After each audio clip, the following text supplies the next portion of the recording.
when someone says they're really busy, my internal question is usually, what are they hiding from? Because busy is like, man, I got a lot done today. Did any of it matter? Would be the next question. Checking a lot of boxes is not how you find extraordinary success. Hi, I'm Michael Hyatt. And I'm Megan Hyatt Miller. And you're listening to The Double Win Show. And we're super excited today because we have our good friend, Jay Papasan. By the way, I totally butcher his name in the interview, but we now know Papasan is the right pronunciation. I think he's Greek. He's a Memphian. We'll get to all of that in this conversation. But Jay, if you don't know, is the author of the book, The One Thing. And I mean, probably no audience more than ours is more likely to have read that book. And we should say also the co-author, Gary Keller. Yes, with Gary Keller of Keller Williams fame. Jay has sold with Gary, I don't even know, millions, billions at this point, maybe, of books. The most recent number I could find on The One Thing was 3.5 million copies. Yeah.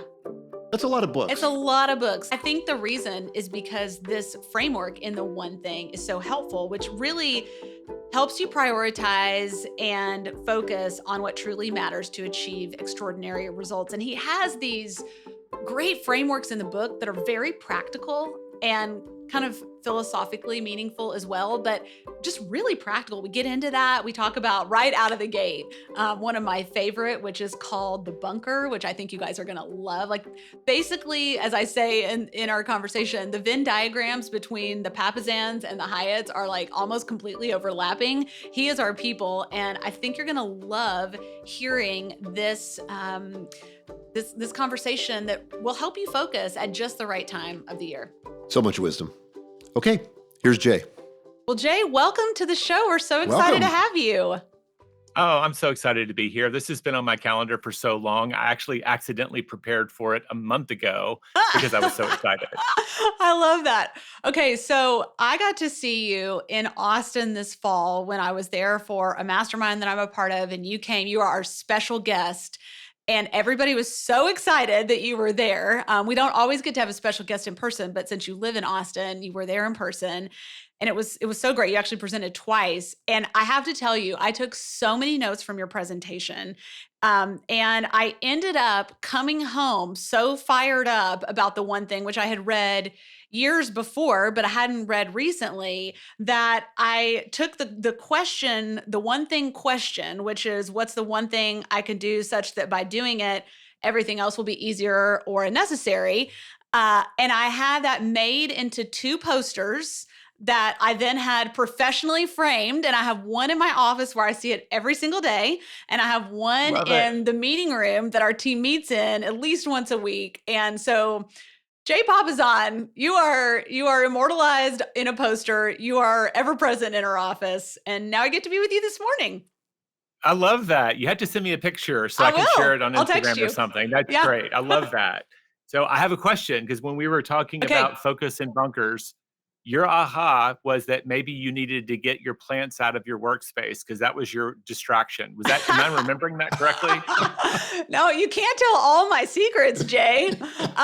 Okay. You're caring for the plants. You're caring for the plants. And that's like, it's a metaphor. It can derail me. In fact, it's funny. I told Joel, my husband, this morning, he was talking about, he feels like he does better work. Like, we'll talk about what this bunker concept is in a minute, because I think our audience will love that. But he said he does better work at the office. And I said, well, if I was at home in your office, which is wall-to-wall books, he's an author outside of his work with us on the content side.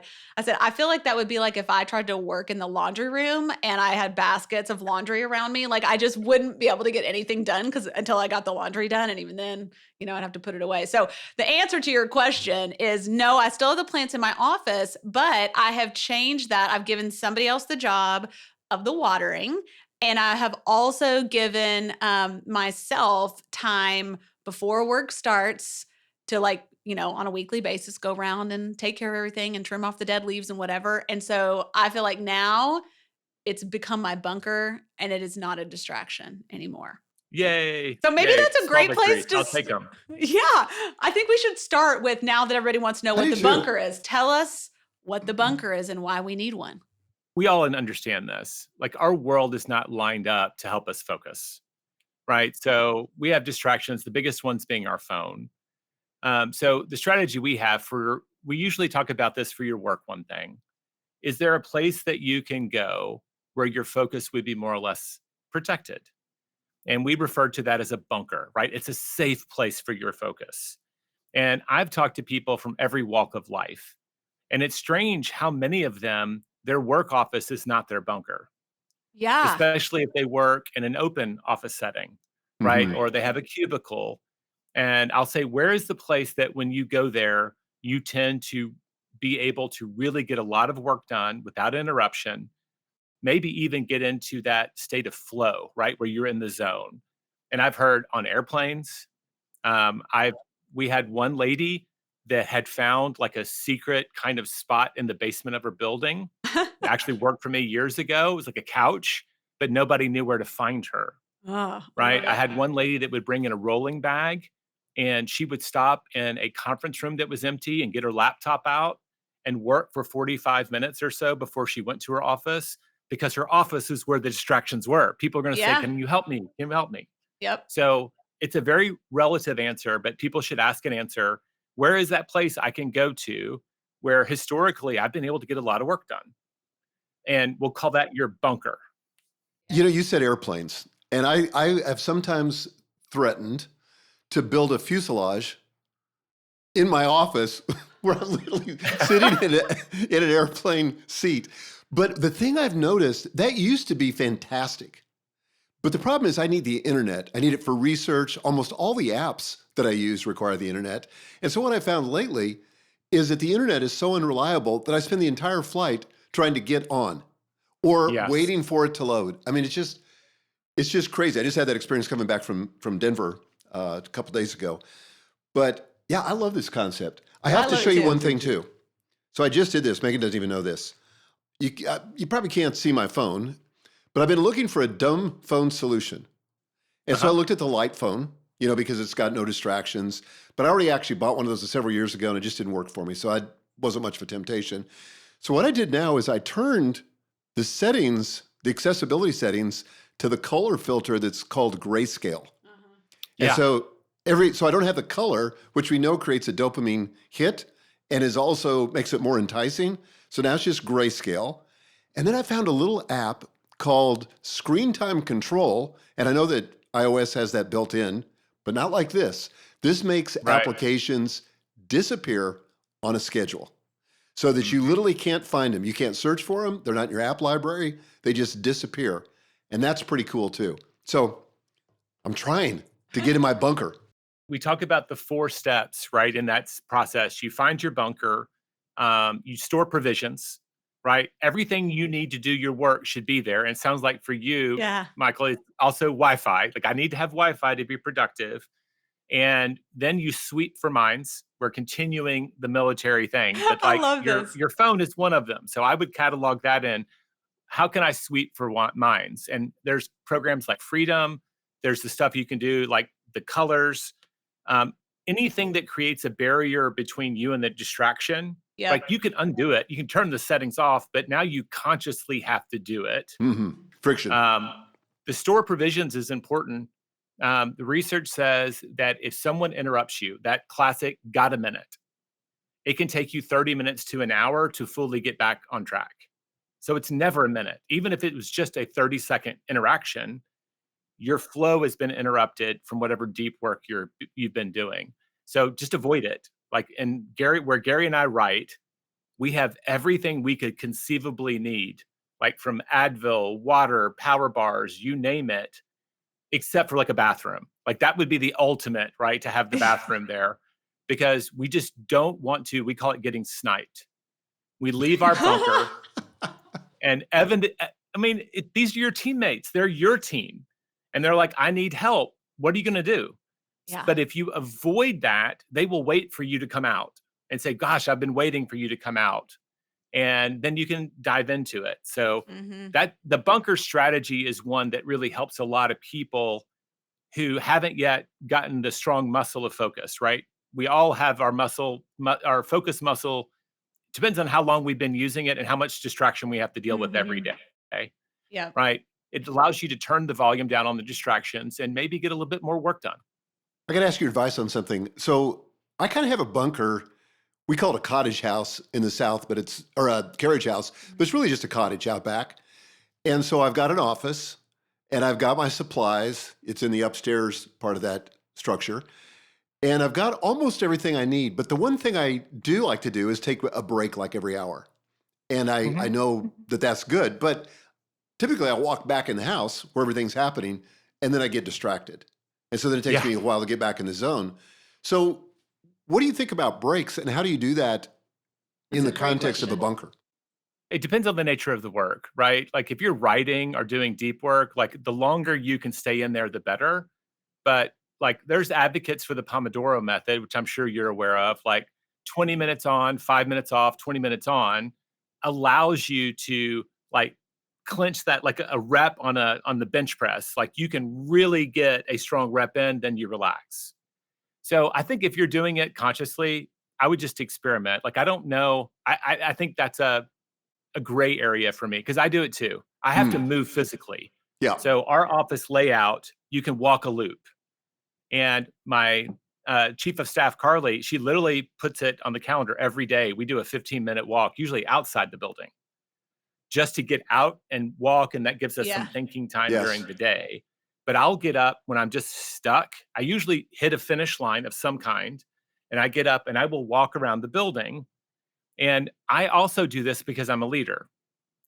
I'm an introverted CEO. And I got some advice from a past CEO that I worked under, Mark Willis. And he said, Jay, when I look at your natural behavior, you're very task oriented. You want to go do the work. And you're not naturally going to check in on your people. So his challenge to me was every day to find a different route to my office. Oh, interesting. And that would allow me, the old management by walking around. I'm trying to remember what is that in search of excellence, maybe. Yeah, but I think it is. That idea of happenstance. I get to bump into my peers in the building. I get to bump into my people and just, how are you doing? And it's been pretty magical. So I get up and I do a loop around the building. And I'm actually very consciously looking to connect with people. I'm the same way. And I find on those kinds of things, if I don't reframe that relational time as a task, just something to check off. I mean, I'd much rather be in my bunker all by myself, but it's important when you're a leader. It is important. Yeah, definitely. It's non-negotiable, honestly. Yeah. No one succeeds alone, and they don't fail alone either. That's right. So you just have to make sure that you're connecting with your people. It gives you so many opportunities to serve as a leader when people just need to nudge, a little coaching. Yep. Yeah. And when we talk about time blocking, which I know we'll get to, whatever y'all call it, and you're, making appointments with yourself to do things. I literally have appointments with myself to get up and walk around and see people. And people will say, like, I have date nights. We've been on over 750 date nights since our kids were young. Amazing. And people were like, but that's not romantic. Shouldn't it be spontaneous? And the answer I've learned, Gary says it too, my co-author, Gary Keller, he's like, if it's important enough, it belongs on my calendar. And I think that's romantic because I want it to happen without fail. I don't want it to happen by accident. So I'm with you. It is like a task. I'm going to schedule it. And I'm really good at following it through when I have a task and I put it on my calendar. Yeah, I love that. And I think that's freeing because I think sometimes we think the most important things in our life, we should just have spontaneous motivation to do. And we've all tried that. It doesn't usually work well. You just forget because whatever's most urgent usually is the thing that takes over in my experience. Jay, I would love for you to talk about the domino effect because I think this is such a powerful concept. And I think it's a powerful concept at this time of year when our natural goal motivation and that big surge that comes at the beginning of the year around January 1st tends to wane a little bit. So talk about that concept and how we can use it. It kind of was the natural evolution of the kind of one of the big ideas in the One Thing book. And it's think big, but act small, which is very counterintuitive, right? Most people want to think big and act big. Yes. Oh, we're going to be number one in our area, in our marketplace, and we're going to do all the things to get there versus really focused effort that has a bigger impact. And so we use the dominoes as a metaphor for someone's one thing. right? What is your one thing at any given moment? And can I find the thing that has the most leveraged outcome? Like, what is the thing that would have the biggest impact on my goals? The 80-20 rule, whatever you want. Mhm. And when you write a book called The One Thing, the first thing we got was a lot of skepticism. Like, what do you mean one thing? Nobody's got one thing. And they're kind of right, but they're not right. At any given moment, you should have one thing, Mhm.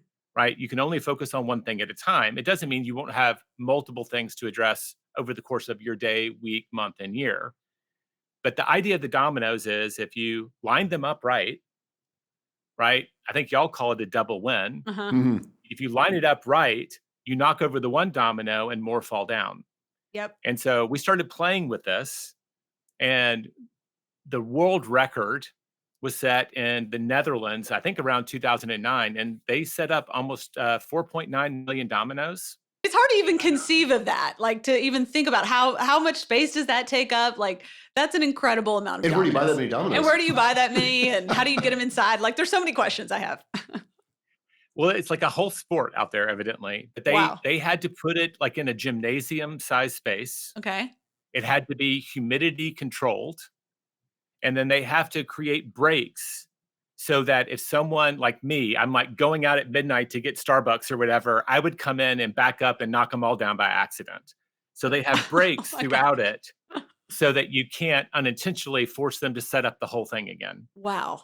And so I think it was like one domino, like a flick of the finger, released like 93,000 joules of energy.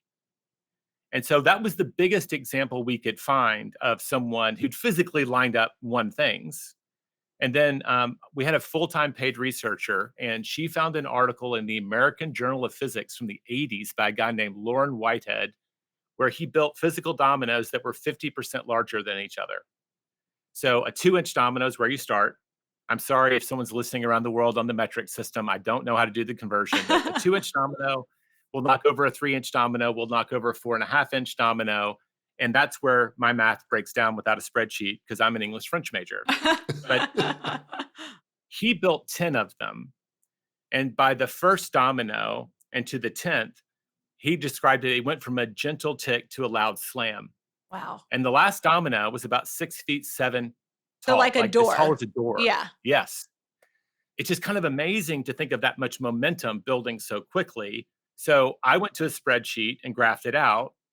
And it's one of the most like Instagrammed or shared pages in the book is that little hockey stick graph Yep. where a 2-inch domino, 18 dominoes in, would knock over a domino as tall as the Leaning Tower of Pisa. Amazing. 23 dominoes in would knock over one as tall as the Eiffel Tower, right? And you go on out, and I think it's 33, you're 3,000 feet above Everest, and 57, it would be from the Earth to the moon. Wow. And so compounding, you know this, our brains just can't grasp compounding. Mm-hmm. We think in a straight line. And so this idea that when you get really good at your one thing, you don't just get many results. Your impact gets larger and larger over time. I mean, I think about you, Michael, like how many people you've coached over the years around focus and goal achievement, like how much more powerful you are in a 1-hour session than you were when you began because of all of the accumulated stories and experience. And people don't think about that, Mm-hmm. how much you grow along the journey and how much more impact you can have. Mm-hmm. And so that for us became the central metaphor. Every day we should be looking up and saying, where's that 2-inch domino around the goal that I want to achieve? Because it's doable, it's Mm-hmm. achievable every single day. It's kind of like that Make Your Bed book, right? Every single day you can do that thing well and say, you know what? I only knocked over that 2-inch domino, but I believe in the power of momentum and it will get bigger. And all of the evidence I found in my life has lined up. Extraordinary happens this way. It starts small and it grows so much faster than we can imagine. This may be a confession, and if so, you can absolve me, hopefully. But I believe everything you said intellectually. But at an emotional level, I think I operate from an assumption of scarcity, like I've got to do it all now. So Yes. what that means is I take on too much because I feel like this has got to get done. And I caught myself doing it last week. And my assistant, Jim, challenged me on it, and I just blew him off. But over the weekend, I came back to the conclusion. I told him this morning in our meeting, I think you were right. I think I'm taking on too much, and I just need to see the power of incremental change over time. And in our goal achievement system, and see if this resonates with you or what the parallels are, but we encourage people to set their goals in the discomfort zone. So ratcheting them up. And in our smarter framework, the R stands for risky, not realistic. But the next steps in the achievement of that goal should be squarely in your comfort zone. They should be easy. It's a phone call, it's an email or a text message or a bit of research. But the steps are easy, but the goal will be enormous. But I think it's the same concept. Yeah. I mean, I go back all the way. Was it, who did the BHAG? I trying to think of that old That was book Jim Collins back. too. I think that was Jim Collins too. Yeah. I like the idea of a big goal where you could honestly say, I feel like I've got like a 50-50 chance if I'm honest with myself. So it feels like it's at the edge of our abilities, but it's not so big that we shut down and don't do anything at all. Yes. Right. And so I agree with everything you just said, but I want to go back to what you were saying earlier, your confession, which you conveniently moved on from, because I think, Father, forgive me. I can only imagine 90% of the people listening feel exactly the same way. So I just want to address that. Please. One, I think it's real. Like everything in our world tells us that to think big, we have to go big. And it's really hard to see the evidence of our progress until farther down the line. We've done studies, and the number one thing that people who read our book pursue is almost always health. Yeah. And that makes me really happy. But if you go into a health regime, a new workout, a new diet, how long does it take before someone says, you know, Megan, did you lose weight? 10 weeks? Yeah. 12 weeks?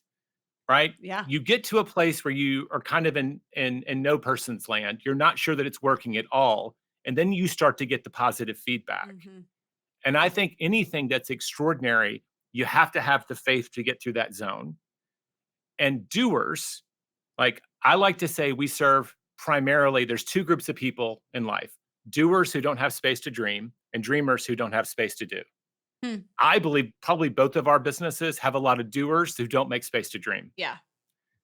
And if you're a doer, you've probably been rewarded with your initiative and your ability to close loops fast your entire life. You've been lauded for it. We've been rewarded, and it's probably a protection mechanism. I have so much going on. That's why people multitask. I've just got to knock that out. And I think it is a natural urge that we've been trained to do, right? Because it's made us successful. How do we just govern it just a little bit so that it doesn't become dysfunctional? Because like I know I had a leader that worked for me, a CEO I hired, and I would be giving him some to-dos. And I'd be like, what are you doing? And he's like, I'm doing that email. And I was like, but we're still talking.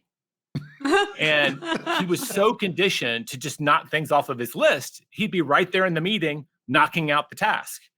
But I was like, but now I'm only getting a fraction of your attention. And the beauty of us being together is we get to tackle big problems. The tasks are for later. But I just see this so common. Yep. And so I'm not going to say, don't do that stuff all the time. Just don't be that way when you're in your bunker doing your number one activity. Yep. If the number one thing that leads to your success, Megan or Michael, like for me, my number one activity is writing. If I am writing down new ideas that can be turned into content, books, and coaching, I'm making my number one contribution to my businesses and my partners. Me too. If I can just be focused during those couple of hours a day, I'm okay. I'll give myself a little, grace. I'll go be distracted and multitask a little bit here and there else. But my number one thing when my kids were small was reading and bedtime, right? I was the working dad, bath and bedtime. Man, I didn't bring my phone upstairs. Like, I don't want a distraction at these milestone moments when it really matters. Does that make sense? Does that make you feel better about your confession? Yeah, I don't know if you know, but we just went to therapy. That was therapy. Yeah. So true. Go ahead and invoice me for that. Yeah. Okay. No, it totally makes sense. I think there's some deep things that I'm looking at. Megan and I both, and a lot of our company, we've been studying addiction and dopamine. And the impact on us. And there's there's an environmental component, there's a biochemical component, genetic component, all this stuff. But I think that for most of us, we're sleepwalking through life and we never just stop long enough to say, what's driving this behavior? Yes. And yes. I keep thinking I'm at a level where I'm self-aware, and then I realize, no, I'm still asleep in that area. And so I'm just kind of waking up. So anyway, yeah, good stuff.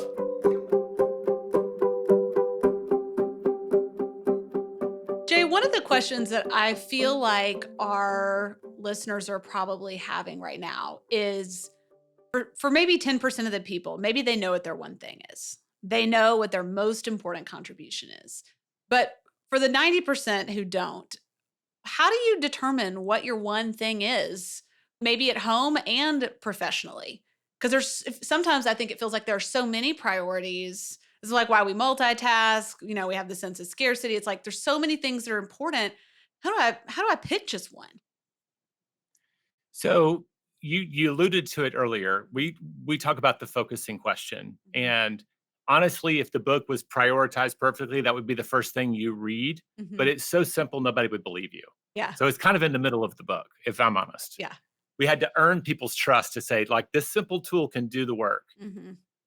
We wrote the book for about 4.5 years before it was published. We did a lot of research because it was our first non-real estate book, Gary and I. And we wanted to get it right, and we didn't want it to just be our ideas. And I remember having a lot of anxiety. If I ask the question, what's the one thing I can do such that by doing it, everything else will be easier or necessary? Well, I know the answer. And I was afraid most people would not. Now, having taught tens of thousands of people through keynotes and trainings, I can tell you 99% of the people that we work with do know the answer. And most of them, when they ask it, they feel a little guilty for having neglected it.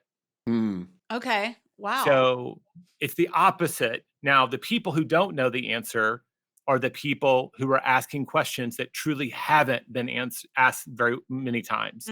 There's not a book out there on it. There's not a course out there on it. There's not a simple solution for the how or what the journey might look like. It's almost trite, but like the whole Elon Musk thinking about how do we get to Mars? Like, it's a very big question, and it will require time to find that answer. But for the most part, day to day, the stuff that matters, what's the one thing I could do for my health? What's the one thing I could do for my marriage? What's the one thing I could do for my job? Most of us know the answer, but we haven't kind of cut a path in order to do it regularly and consistently. You're familiar with Stephen Pressfield, The War of Art? Yes, I love him. He's he speaks to my soul. Me too. I just wonder if when we know what that one thing is, for me, it's very same as you, creating content, writing. But there's a lot of resistance around that one thing. Like I don't get resistance around, things that are really not my one thing. In fact, I often do that kind of downhill work and drift into that kind of work because I'm somehow at a subconscious level afraid of doing the one thing because it's hard and it's hard to get started. I think because it's vulnerable too. I mean, I know for me, I think writing is my one thing also. And especially the work that I've been doing lately, it's vulnerable. It's like it's so important that is its own threat. I don't really know where it starts or where it ends. I'm not really sure what people are going to think about it. If it's true, I'm not really sure what that means. There's just like these big kind of existential almost questions that are attached to it. And so I think that's a lot to engage with. But, I do think there's a vulnerability of like doing things that are less important and maybe more concrete, or you can check them off, like, catching up on your email or sending that contract to somebody or whatever. They don't require our heart and our soul in the same way that the really important things do. I agree with that. And that's like, if it creates some anxiety and fears because it matters. Right. Yes. Right. And we don't want to fail at the things that matter most to us. And so there's a natural tendency to be hesitant or anxious. And you know this, it often falls away as soon as you sit down and start going. It's just what we would tell our kids. Just go ahead and take the first step. And it almost always, and we can build habits that make it easier and easier to do the thing. And that's the regularity of when we sit down, going through the stages of finding the comfort level to start opening ourselves up to writing in your language. There's a process. I remember reading On Writing by Stephen King, because we're just a bunch of writers Love that here. book. And he talked about when he would start writing, it was like he was looking through a tiny pinhole into another world. But the longer he sat there, it would open up and surround him. And the more frequently he did that, the faster it would open up. Interesting. And that metaphor has shown for me. So if it's your one thing, it is for all of us. How regular do we have the courage to be in our schedules? Are we willing to say no to the other things? Yep. So that we can carve out 30 minutes, an hour, 2 hours a day, maybe 4 or 5 days a week to do our one thing. I will tell you, except under deadline, I've never written 7 days a week. Like, I take days off, but I know people who do. So there's it matters. And therefore there's this natural hesitancy. Like, we don't want to fail. I think that's just human. And we can condition ourselves to move through that faster. The other side is what we call busyness. And I think that our culture rewards busy, people who move fast and get things done, like we were talking about. And I kind of it's like one of my opening quotes on the podcast this week was Sean Blanc, who y'all, I believe, know Sean Blanc. And when someone says they're really busy, my internal question is usually, what are they hiding from? Because busy is like, man, I got a lot done today. Did any of it matter? Would be the next question. Checking a lot of boxes is not how you find extraordinary success. It's how you look extraordinarily successful, right? And so to go back to how we started, Stephen Pressfield refers to that as the shadow work, right? Yeah. It's the rock star that's really good at going out on the weekends and boozing it up and living the rock style life, but they're not writing the music and playing it, right? The writer who studied Raymond Carver or whoever and thinks they need a cigarette and a bottle of scotch. They've got all of the props, the shadow work, but they're not doing the work. So I think there's two kind of traps there. So that's where we come back to start where you can. If it's 5 minutes a day, 10 minutes a day, whatever, that small domino that you can commit to, and start trusting yourself. Like, I kept my promise today. I did my writing. I kept my promise today. I did my writing. And you start to trust that you will, one, do it. Yeah. And that over time can become part of your identity. There's been periods of my time where the identity, the hat of being a writer felt so true and valid. And there have been times where I'm doing all of the shadow work. I'm promoting the books. I'm out on a plane going to a keynote, which is not writing a book. So it does help sell them. And I felt inauthentic talking about it. And so everybody goes through phases, but I kind of think of it in those two ways. There is the emotional fear because it matters. And then there's this natural tendency to avoid that by doing busyness, which is often rewarded. You know, back when I started blogging in 2004, writing was a real chore. And it would take me a couple hours. So I just committed that I was going to blog once a week.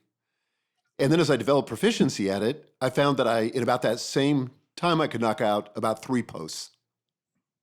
And then I got to the place where I was doing it daily. Now, at the time, I was the CEO of a public company. So this was it's not like I didn't have anything else going on. But I could literally knock out a blog post in about an hour early in the morning. And it made me notice things during the day that I could write about the next day. And so you do develop proficiency in this, but like a lot of things, weightlifting or whatever, it's often unseen.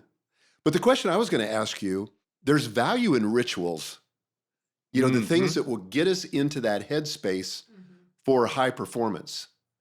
Yes. You want to comment on that? Yeah, because it's kind of like the biggest challenge with writing or anything that you feel like is important. Maybe it's a presentation you've got to put together, conversation that's really significant that you need to have and you need to think through. It's like the hardest part of that is the first 10 to 15 minutes of your butt is in the chair long enough to get to the place where you start doing whatever the thing is. Cause it's like, you have like the crazy monkey mind for that first 10 to 15 minutes. Like your brain, it's like panic mode. Like all the things I could do or want to do that would be easier or more fun or whatever. And it'll just take a minute. It would just take a minute. I could go snip the dead leaves off my plants right now. That would make sense. For example. My husband would love it if I did the laundry right now. Like in my marriage, it's more important than the work. Yeah. Oh yeah. We can get really good at justifying. Yeah. It's real. I think there's a lot of research. There's also a lot of superstition. Like, I'm not going to be like a batter and like touch my shoulder 4 times before I sit down at the keyboard. If that works for you, it works for you. My philosophy is if it matters to me, I want my ritual to be on these days at this time, I go to this place and I work. And I want to make the ritual as simple as possible. That is a ritual. A ritual is anything that you do ritually. And I think a lot of people like that word more than habit, which can feel hard and overused. But what is my pregame? Like for Gary and I, because we're also CEOs, we have to, I call it clearing the decks. A lot of times we tell people write as early as you can. Mm-hmm. I still got family. I've still got one living under the roof. I work out in the morning. I'm probably not going to get up at 5 a.m. to write for an hour before I go to work. I get to write at work. But when I come in, I usually take the first hour or two to meet with my key people and make sure if they have something they need me urgently for, they're not waiting till noon or 2 o'clock to get an answer, right? I get out of the way. It also frees up my brain so that I go into my workspace without all of these unanswered questions. And so whatever your rituals are, I just would say, find what's effective for you and get past the efficiency trap. I think we can get all tied up in catching a half a percentage point better here. That happens over time. But like what's effective for you and just try to be ritualistic about it. I know I am, but I use time and place. And the place for me is a laptop, if I'm honest. Yeah. I can write anywhere now. Me If too. I have my laptop and a little quiet and focus, I can kind of go to that place really quickly. There's additive work and there's subtractive work. 2.5 years ago, I started writing. I gave myself a weekly deadline for a weekly newsletter. This year, I added a weekly deadline for a podcast. And I remember thinking all of this on top of I had a 90-day deadline to finish a book. I had all of these other more important creative works. But some activities are like a flywheel and some are like a siphon. Some tend to be additive to the whole. And like I found that doing things like this podcast, writing like a newsletter, or in your case, a blog, before I started the newsletter, I had 50 content ideas, like almost a full year's. I just wanted to start because I was so afraid of running out. I think every week that I write one of them, I add 3. Yeah. Like it's one of those things that process is a snowball in itself. So like I just wanted like to validate what you said, and that's an opportunity for everybody. What are those kind of flywheel activities that are a part of your core work that tend to make everything go faster and easier? I love that concept. You know, I've done a deep dive on AI this year, and there's a lot of controversy with AI and writing. But apropos to our discussion, the thing that I found it the most useful is not actually doing the writing for me, though I've trained it on all my content and everything else, but it gets me started. Yeah. You know, and so it's like when I sit down at that blank screen, I can just get some ideas. I may not use any of the ideas that AI serves up, but boy, does it stimulate my thinking. And now all of a sudden, I've kind of found the wonder and the delight in writing because I can get over that transom faster and get into it. Have you heard of the Hemingway method? Mm-hmm. Like he would end every writing session by writing the first line of the next chapter. Oh, it sounds like great. you found your Hemingway technique or whatever. Well, like you can come in. That's cool. Quickly play around with the AI, and that kind of, it's like the bobsled team pushing you into the chute. Now you're off to the races. I love that. I do that actually in my newsletter. I have a weekly newsletter too, and I put at the very end of it, what's next? So I'm gonna preview what I'm gonna be writing about next, which forces me to kind of think through it a little bit so that at least I've got an outline in my head before I commit to it. So I'm doing that Hemingway method there. Yeah. Jay, one of the things that I've been thinking a lot about is the value of slow. Now, you haven't known me that long, but if you had known me as like a 5-year-old, I mean, I sort of came out running and haven't stopped since. Firstborn, like sure, there's so much pathology there. As I said, I have therapy this afternoon, so we're going to work on that. But speed is kind of my middle name. And what I'm thinking about experimenting with is the value of slow. So trying to produce less. It's like, I think so often people who are geared towards speed and efficiency and productivity. It's like, it's all about output. How can we put out more stuff, whatever that stuff is, and your context, as quickly as possible, so we can do more stuff, so we can put out more, like it just becomes its own, an end in of itself. And I'm curious if you've thought about that at all, if you've thought about just in general doing less, the value of not trying to optimize for efficiency, that there's something, I think what I'm realizing is there's some kinds of quality and output that are not enhanced by speed, that actually slow. And, it's kind of like if you're cooking, that braising something for hours, like certain cuts of meat, yeah, you could cook that meat, so it's not going to kill you in 10 minutes. But if you cook it for 4 hours, like I'm going to do tonight with some beef ragu, that's going to be way better, So I'm curious how you think about that in this whole conversation that has a lot to do with productivity. You're kind of our avatar, by the way. Like, we serve entrepreneurs, and that need for speed. I mean, you literally just told us the story, to go back to the theme. Like, your identity since you've been born has been around this, right? So this is a part of your identity. So that's a big one for you to jump into. I think it should always be situational. Like, when do we need to be fast? When do we need to be slow? If you're going to do something extraordinary, it's not going to be because you did millions of things. It's going to be because you did that thing and the handful of things that matter around it extraordinarily well. So there's the speed and then the scale. So I think first is, can I just start saying no to everything that's not about this thing that's most important to me? And we're going to disappoint people to succeed. Like, y'all are leaders. Y'all disappoint people every single day. With almost every decision, there's someone who's not on board. That's so true. As a living father and husband and leader, I think we want to make sure that we're disappointing the right people. The last people I want to disappoint are my wife and kids. And if I make decisions too fast, the likelihood that I will disappoint them goes way up. So one of the areas that I focus on slow is making commitments. I like that. And I've got lots of systems in my life. So you know how you can type TY on your cell phone and what will it write if you type TY? Thank you. I've started creating little scripts. So I get lots of opportunities to be on podcasts and do things in social media, DMs, and text messages. And if I type no social as one word, it will fill out a whole script that says, wow, that's really exciting, something like that.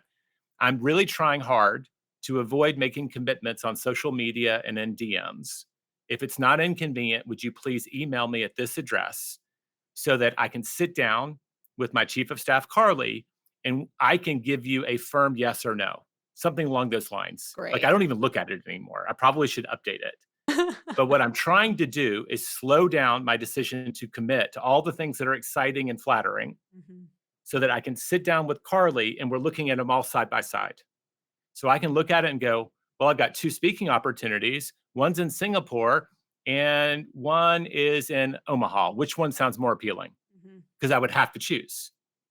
And depending on who you are, one of them might sound more appealing, right? I want to go see Warren Buffett's house, or I want to go to Singapore and watch F1, whatever that is for you. Awesome. But what you also need to be aware of is that also the week of your kid's 8th birthday. And maybe you should say no to both. And so slowing down my commitments has been one of the best things I've slowed down, because as a leader, we have to be decisive. But when should we be slow to decide? So I just move all of those decisions to the beginning of the week. I triage with my chief of staff. We look at everything and we try to just make the best possible decision. But now I know what I'm saying yes to and what I'm saying no to, so I don't accidentally disappoint the wrong people. But we can go further into slow, but that's my first blink. Like, all of us as leaders, as entrepreneurs, can we be a little slower to commit? And can we be a little slower to allow our people to commit, right? If I say I've got this new project, one of my top people is going to raise their hands and say, I want to run that. I will often circle back and say, Michael, I love that you want to take this on. When are you going to do it? And they haven't looked at their commitments, right? And maybe you can work with someone else to let them lead this opportunity while you coach them. But your plate is full. What are we saying no to? So helping ourselves kind of manage those commitments and helping our people might be two great places to slow things down. Like, I love getting stuff off my plate. So I just want that person to run with it. But I also don't want the legacy of having burnt them out when they walk into my office and say, I just can't do this anymore. I don't have a life, my health, my marriage. Like, I never want to be that boss.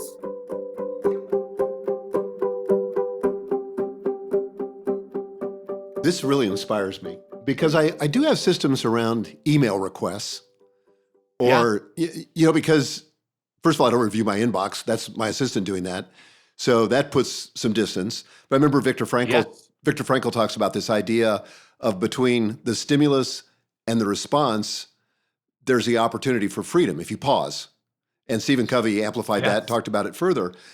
But I've never thought about text messages. And I think my kryptonite, where I get caught and make commitments I don't want to make, is in text messages because it's so immediate and I feel like I have to respond. And also at church during coffee hour, if somebody comes up and asks me something, it's really hard for me to say, put that in an email. Well, it wasn't until now. Now you give me the courage to do it. But to say, hey, that sounds really fascinating. Could you just send me an email and let me, kind of your whole script, let me consider this with my executive assistant or my chief of staff or whatever, and make sure that if I'm going to give you a yes, I can give you a firm yes. What I want to make sure is that if I say yes, that I'm really saying yes. So do you mind just giving me a little grace? Drop it in my email. I promise to, like, most of the time, if you give them a promise of when you will circle back, can I get back to you next Tuesday? Is my default answer. It gets me out of the weekend. It gets me past Monday. And I can just say, and most people just want to define time. Most people just say, sure. If you say, when do you need it? What are they going to say? Yeah, yesterday. ASAP. Yeah. Yes. Yeah, ASAP. Right. Yeah. So buy yourself some time, and you'll have fewer regrets. You won't have said no to the wrong people, and you won't have said yes and given half efforts. Yep. I want to go back to the speed. That was the slow. My son, this is a fun story. He finished his freshman year in college last year. He's in his sophomore year. And in the summer, he and 8 of his friends decided they wanted to drive from Austin, Texas to Banff National Park in Canada. That's a long way. And there's a couple of Eagle Scouts, so I wasn't terribly frightened. And most of them don't drink, and they're not of age to drink. So I was like, okay, this will be a grand adventure. I'm so happy he's doing it. It's about 1,750 miles from Austin to Banff. Straight north. Within a day and a half, they got their first speeding ticket. And this is why this thing happened. And they just made a commitment to drive the speed limit the rest of the way. The cop let them off, but that would have been devastating to them. And so I did the math, and I just said, and I'll ask you, if you're driving 1,750 miles, in this case from Austin to Banff National Park, and instead of driving 80 miles an hour, 10 miles, like for me, 9 miles over the speed limit, I won't get a ticket or I won't have to go to court for it. This is getting way too close for comfort. If I drove 70 instead, how much time do you save driving 10 miles an hour faster over that vast difference? How much time do you think you save? Very little. Very little. That's where I'm going. It's only 3 hours. Wow. But the difference is you and everybody in the car is kind of white knuckling it through the mountains because you're just pushing it the whole time. Yep. And that's an ADHD technique, right? I want to listen to this podcast on 1.5. I'm going to make everything fast because it will force me to give it all of my attention. But now all of my attention is on the yellow stripes on the road, which is not a bad thing for a young driver, but so is everybody else's. Yeah. And they stopped and did the Cadillac Ranch, and they stopped and they saw the arches, and it allowed them to enjoy the ride. And so 3 hours over 1,750 miles, and the benefits were huge. So I just think we're conditioned to think that everything faster is better. Yep. And I just think that there are definitely times where it doesn't mean you have to go slow. There's a time for slow. That's decision making, and maybe a handful of other things. I want to sous vide that steak before I throw it on the grill. I like cooking, slow cooking. Yeah, baby, smoke it. when is the appropriate time for slow and when is the appropriate time for fast? And if I'm choosing fast, is that just for me to gamify it so that I can stay focused? And will it take all of the fun out of it? Yeah. I've been talking with our team, and the question that I've started to ask, I used to ask as a CEO, well, how quickly do you think we can get that done? I mean, that was like my default question. How quickly can you get that to me? And so presumably now they're going to tell me an answer that's actually faster than they would have liked to. And it's going to be right on the edge of their comfort zone and or impossible. But they know what I want to hear is going to be something fast, that's probably days and not weeks, preferably. And they could start it today, not next week or next month. And I've started to ask, how much time do you think you need in order to do that excellently? Oh, great question. I love why that. haven't you shared that with me? Well, because I haven't asked you for anything yet. That's coming later today. But seriously, I'm not lax on our targets for things, and all the performance stuff matters to a point. But I think that my value became speed. Not the quality of the output. It was like there was an addictive or a compulsive component that I was unaware of around getting everything done in the shortest amount of time, getting there as fast as possible. To your point, if I'm driving somewhere that's 20 or 30 minutes away, it's negligible. It's just that I don't want to be the slow car. I want to be in the left lane. I don't want to be the person getting passed. How lame is that, Well, as it turns out, the person who's getting passed probably has a way more regulated nervous system than the person on the left, And what I really want in this phase of our business and in my life is to do things with meaning and excellence that ultimately make a contribution that's worthwhile. And I don't think that those necessarily mean they have to be slow, although some of them do. But I do think they have to be thoughtful. And I don't want to do is unconsciously just drive for speed with no thought, just like somehow that's better. Like, basically people that aren't losers just go fast. I mean, that honestly is like what I've thought without thinking about it. And that's not the person I want to be. Everything in life that matters happens pretty slow, I have to tell a quick story on Megan. Oh yeah, this will be embarrassing. So this was back when I know what he's going to tell. This is back when I was the CEO of Thomas Nelson. Actually, it was before that, before I became the CEO. And I was meeting, should I say who? Sure. So I was meeting with John Maxwell. And this was before the 17 Irrefutable Laws of Leadership came out. It was a marketing meeting. And I think at that time, I was an associate publisher, but I was in charge of the marketing. So my phone kept ringing and I kept ignoring it. And finally, John says to me, "Do you need to take that?" And I said, "Well, I kind of do. It's my daughter." And he said, "Okay, take it." So I take it. Megan's on the other end of the phone. She's crying because she just got a speeding ticket. Okay. I'm probably what, 16? 17. I remember exactly. Okay. And I think it was in your red truck. Yeah. So she was speeding. So I came back in and John said, "Everything okay?" And I said, "Yeah." I said, my daughter just got a speeding ticket. So John says, "I want you to call her back and tell her something. Tell her that I'm proud of her. Because only people with important things to do speed." So kind of the anti-example of what you're talking about. We love John, but I think, I've kind of learned that impulse for me, and this is just my own self-awareness, for me, that really has to do with anxiety, fear of missing out, fear of getting left behind, fear of, just some kind of scarcity. Or the identity around people who are slow are just losers. I mean, I think that is just, seriously, I think that's just kind of a pervasive belief in our culture that we're unconscious of. And certainly it has been for me.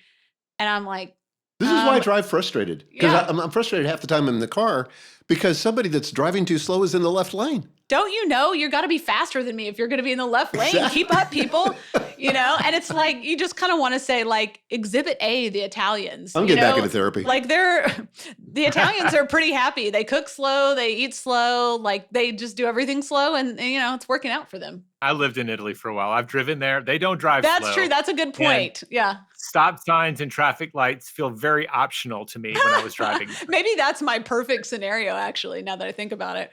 Oh my gosh. Well, we could just keep talking forever because this is so fun. And I don't know if we said this when we were recording or if it was before, but the Venn diagrams between the Hyatts and the Papasans are basically like a 99% overlap. So we are kindred spirits, but we're not going to let you leave before we ask you our 3 most important questions. The first one is, Jay, what is your biggest obstacle personally in getting the double win, which we define as winning at work and succeeding at life? Specifically to me, and I've felt it a lot this past year, is I am unique in some of our, like, I am a W-2 employee and an entrepreneur. And my partner happens to be my boss in the W-2 executive role. And so the tension for me often is, how do I ethically navigate doing my job here and having it align with the business opportunities I run for the founder of this company? Mm-hmm. And it's not a giant leap. But it's one of those things that I have to really slow down. We call it lining up our dominoes, right? The double win. But like for me, if I can, I want like the podcast to lead to the 20%er newsletter, to lead to maybe the breakout session that I'm going to do at our annual conference called Family Reunion. Mm-hmm. And I struggle sometimes to get those to align because integrity is just outside of my top 3 values. To me, it's definitely like way, way, way up there. And I teach my people, like, I don't care if you have a side gig, but do it on your own time. If you're doing it on our time, it's kind of like stealing from the till. Like that, I feel strongly about that. So I struggle to sometimes align those different hats I wear. But without the success I've had in the W-2, I wouldn't have all of the other business and opportunities. So I try to honor it, but it's been a struggle for me. And there's probably people listening who's like, oh, I've got the side gig. How do I line up writing the great American novel with being a great mom and earning a wage to pay the rent? And those are the things that you just have to get creative and try again until you figure it out. By the way, for those of you that are living outside the U.S., when Jay's talking about W-2, he means being an employee. Oh, thank you. Okay, the second question is, how do you personally know when you're sort of in that double win zone where you're winning at work and succeeding at life? I've got a few areas in my life where we've nailed it. For our health goals, my wife and I started working out with a trainer 3 times a week, like 14 years ago. Wow. And that was a health goal. And we've probably gotten more marriage counseling from our poor trainers. And it's like a date 3 times a week. Like there's so many things that lined up around that one activity. And so it's like a great combination of, there's no dissonance, right? It's resonance would be the thing. I feel a sense of resonance in when I'm doing it. And there's often, even if it's really, really hard, there's a sense of deep fulfillment. Because somewhere, even if it's on the conscious level, like this is really working for me right now. And the older I get, the more I want of those kinds of activities to fill my days, because they're just so rewarding when you figure it out. But they're not always easy to figure out in my mind. That's a great answer. That is a great answer. And very different. Very different than one we've ever had before. Yeah. So I love that. Okay, cool. Lastly, what is one ritual or routine that you rely on to do what you do that maybe you haven't talked about in our conversation so far? So when our kids our oldest was 2 years old, my wife came to me and said, we need to get on the same page, because I was writing books and my business and my opportunities were growing. She had decided to stay home, and she had 2 in diapers at home, and we weren't as connected. So the ritual for us, and y'all teach it and do it, we've done an annual goal setting retreat every year since. And I cannot tell you how important it's been for our marriage and our businesses for us to take just a day or 2 every year, get out of our lives. Like you were talking about the laundry room. Can't do this at home. Even in COVID, we got out. Wow. Right? We just found a way to get out. So we're not mowing the yard or walking the dog, all the things we'll rationalize. Our most important thing right now is, where are we going? Where are we ultimately going together? Based on that, where do we want to be in 5 years? And based on that, where do we want to be a year from now? And we've just refined it and refined it and refined it. And so I think this is coming back to, if you've been fortunate enough to pick a great partner for life, and I did. Wendy's amazing. She's also an entrepreneur. We have so much alignment where it matters and so much complement. That has kept us together and kept us stronger, because the driver in most marriages, I compare it to driving like a Porsche down a mountain road. Mm-hmm. Being an entrepreneur, being a leader is fun. You want to downshift. You want to pass those slow cars. You want to go through the curves. But a lot of times there's the drag along spouse. They might be the stay-at-home partner. They might be the traditional employee partner. And if you're not actively bringing them on the journey, that fun ride down the mountainside, they're in the back seat with a blindfold. They're just getting sick. Mm. And I just realized that I had not been communicating so much to my wife and vice versa. And finding this window where we had a safe space to communicate has allowed us to shift. Like last year, my wife did almost all the support for me. 3 years ago, she had 70 million in sales volume walk off of her team in 1 year because of a big thing that happened. And I spent a lot of time trying to support her. But we have to communicate so we know it's like, you know what? I'm going to put this thing on the back burner so I can be here for my partner and communicating clearly. The example I'll give, and this will be the end of it, is my wife is hypersocial compared to my introvertedness. And every year, her birthday falls within a couple of days of our mid-year event that's always right here in Austin. So being her, she wants to throw a big party at our house. And I am facing about 15 to 16 hours of stage time over 3 days where I'm assaulted by 12,000 people I don't know who know me, which is fulfilling but hard for me. Yeah. And I remember the year where this became a topic for our goal setting retreat, like the police showed up because the music was so loud, like at 11 o'clock. But we talked about it and it's like, I get it. You want to see all of your friends that come for this event. They're all in Austin. But I also have to prepare to be on stage. And even after all these years, I get nervous. So the next year, she said, I'm throwing a party at the house and I'm starting the internal dialogue. Like, all the things. And she goes, and I booked you a hotel across the street from the convention. You can get room service and watch a movie and wake up and walk across the street. Oh, I love that. Like, you have a great wife. Oh my gosh, yes. Won the lottery. And we try to do that for each other, but we have to communicate where we are and what we need, or we can't help each other out. Like, I want to believe everyone on my team has telepathy, but I actually have to tell them who they need to be in order to be successful. I can't just expect it. Yeah. And the same goes for your marriage and your partnerships. Jay, thank you so much. This has been rich. And this is why I love doing this podcast, because we get to sit at the feet of people like you and just soak it in. It really challenges, a lot of beliefs. And there's so many things that even I've taught, but to hear them from you and to hear it in a slightly different way, filtered through your experience, it's like I'm hearing it for the first time. So thank you for that. Thank you for having me. Yeah. It's been a real pleasure. And I've had fun. I love talking about this stuff. Me too. Well, one of these days we need to all get together and our spouses need to be there. We got to hang out with Wendy. We don't even know Wendy and she's awesome. So we need to get to know her. But next time we're in Austin or you're in Nashville, let's meet up and have dinner. Let's make it happen. Okay. Thanks, Jay. Thanks, Jay.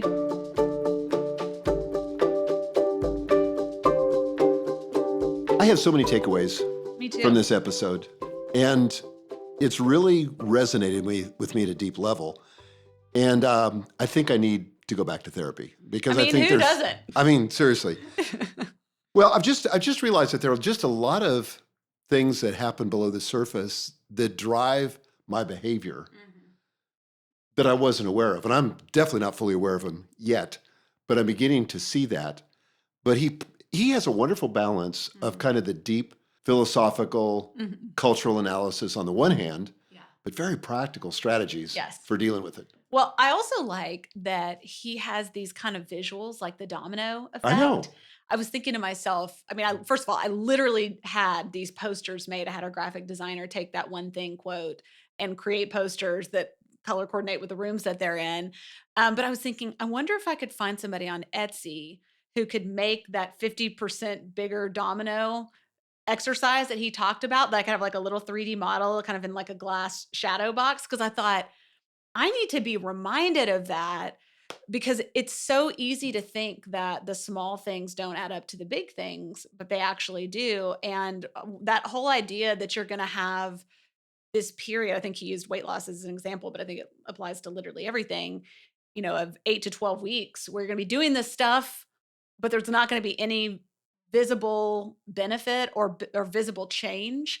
I mean, I think that is life in a nutshell. Well, as you know, Mom and I hired a new personal trainer, but this is our 24th week of working out. So we worked out 3 times a week for an hour each day. And it's become this amazing social thing too. But I will say this, for months, I didn't see any change. Yeah. I'm just doing it faithfully, knowing that it's good for my health overall. But last week, I really started to notice some changes. Huh. Yeah. And, more definition and more of that kind of stuff. So yeah, it is a slow boil. And I think it's so much about, at least this is where my mind is, so much about developing a tolerance for slow. And I really think it's a tolerance, because it's like kind of a frustration tolerance. You don't get that big dopamine hit of, like the first time you work out, you try to like do something crazy and you feel incredible until you can't move out and get out of bed the next day or the day after that. It's like when we take these little steps, if we have the maturity and the tolerance, then we end up in somewhere awesome. Well, I kind of alluded to this in the podcast, but I think this, for me, I'll just speak for myself. For me, it really comes down to a scarcity mindset around time. Yeah. Because that's fixed.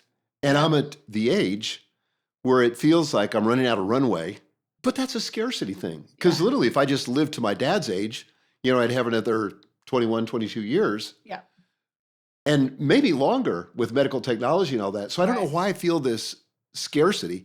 I mean, it doesn't even feel like my dad feels that. Although he did tell me one time, I said, Pap, we call him Pappy. I said, Pap, how you doing? And he said, well, let's just put it this way. I'm not buying any more green bananas. Well, that was like 15 years ago. So, whether he did or he didn't, he's just a great joke. Along. I know. I love the idea of the bunker. I think especially in a virtual space where you can work anywhere, you can be interrupted anywhere, avoiding being interrupted or distracted, especially by digital tools, is really challenging. Mm-hmm. I think if you work at home, there are great things about working at home, and there are also things that are not great about working at home. And at least for me personally, I find it very difficult to work at home because I just see, I could go get that meat out of the freezer, which I forgot to do this morning. If I was at home, you better believe right now I'd be walking out to my garage freezer and pulling that out, or, I could just put a load of laundry in, or, I could fill in the blank, make myself something great for lunch or. And I think if we're going to focus and we're going to do the work that really matters, our most important work, we have to put some kind of guardrails around it, knowing that our impulse, our brain just wants the like cheap and easy dopamine hit, whatever that is for you, in the same way that if we want to eat healthy, we're going to have to plan for that. Like no one's ever like, man, I just ate this incredible salad like twice a day for 2 weeks. Unless you actually plan for it, that's not going to happen. No. And I think the same is true for being able to focus. And I think sometimes we just try to white knuckle it, and that rarely works. White knuckling and brute force is like the most crude strategy you can use. I'm really intrigued by the bunker idea too, because what I've gotten into the habit of doing, because I really like being around Gail, my wife, is that I will work in the den.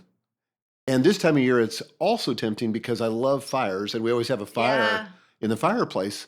And if I go out to my office, I don't have that. Mm-hmm. In fact, I said to Gail last week, I said, if we had to do the carriage house where my office is over again, I would build a fireplace in my office. Yeah. But here's what happens. It actually drives her crazy and the family crazy when I'm working in the den. And it kind of makes me crazy because my focus is divided. Right. So I'm going to redouble my effort to get back into my office space, but have a hard boundary of quitting at 5. That's the other problem with working in the den. Yeah. It's kind of like there's no natural edges. Barrier. Yeah. Yeah. Where if I just will leave the office at 5 and leave my laptop in the office, it makes everything else so much easier. I'm thinking about that, and I'm like, maybe you could put a wood stove out there. Well, guys, thanks for listening. And if you could do us a favor and or at least rate the podcast, write a review. Doesn't have to be long. Just a few sentences would be awesome. That helps the podcast gain more visibility with potential listeners. So we're committed to spreading this message at the Double Win, and we need your help to do it. So we'll see you next time. Thanks.